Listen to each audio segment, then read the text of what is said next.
plan and have your emergency supply kit ready as well, with a flashlight, with batteries, and with water. Now keep in mind, in that supply kit, perishable items should be changed or replaced every 6 months, and make certain that everything you need is in one specific, easy to access location.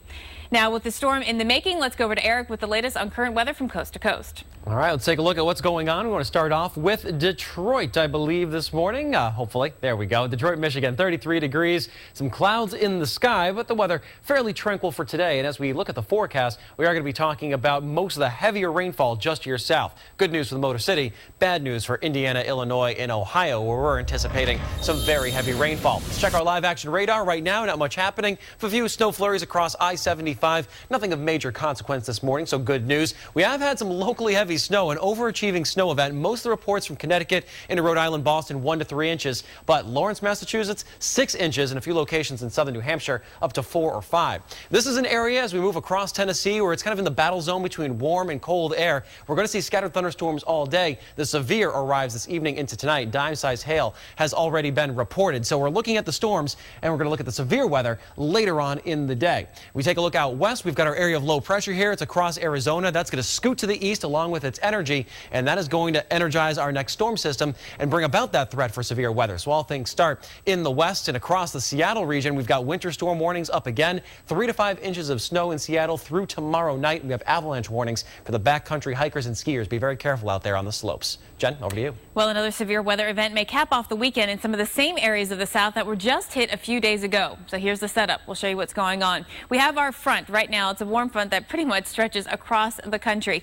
And south of that, wow, do we have some warm air this morning. Temperatures have stayed in the 60s overnight, and we're still quite warm, up to 58 in Atlanta, 66 in Memphis. Warm air and moisture, two of the ingredients that we're going to see with the thunderstorm risk today. Let's talk about the moisture risk. You can look at that with dew points, and dew points are a measure of how much moisture is in the air. When they get to the 60s, you start to feel it. When there's 70s, that is very humid. And 70s, that's probably the first of the season that we've seen in terms of dew points that high. I often think the dew points point to where we're going to see the thunderstorms, so you sort of outline where they point to, and that's where we're looking for thunderstorms. Memphis, you're right in the center of it. Now, the storms themselves are not really going to get going until later today, especially into the evening. We think the storms could be most severe. Biggest threat coming in overnight around Memphis and down toward Shreveport and Jackson, Mississippi. Why won't they get going until later today? Well, because there's something called a cap in the atmosphere. Basically, when the air is rising, at some point it just stops because it's stable. With more on what this cap is, our Dr. Greg Forbes explains.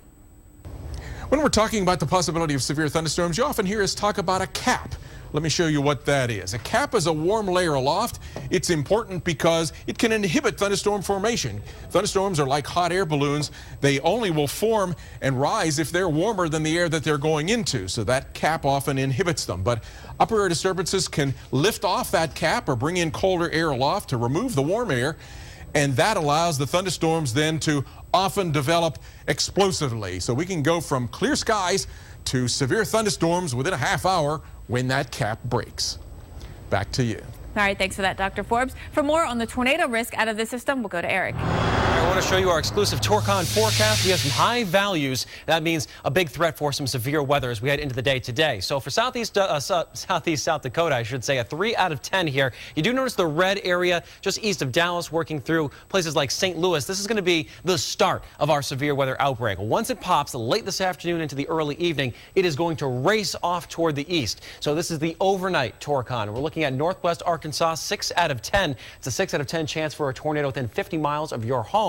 And then you get to the border here between Missouri, Arkansas, Tennessee, and Kentucky. Same spot that saw it on Thursday. We give that a 5 out of 10. And keep in mind, tornadoes, they make good video. They're very frightening for a lot of folks, but it's not just that you worry about. It is also the straight line wind gusts, which could be very strong with this particular event. Travel is going to be a mess on Monday. It starts out toward Nashville. It'll be arriving in Charlotte as we head toward the end of the day. Severe weather also possible in the D.C. area by late in the night. Stay tuned. More on your travel impacts coming up. Weekend View is brought to you by La Creme, a 100% real dairy creamer, because this weekend is the time to wake up and get real about what you put in your coffee. Mom, where does non-dairy creamer come from?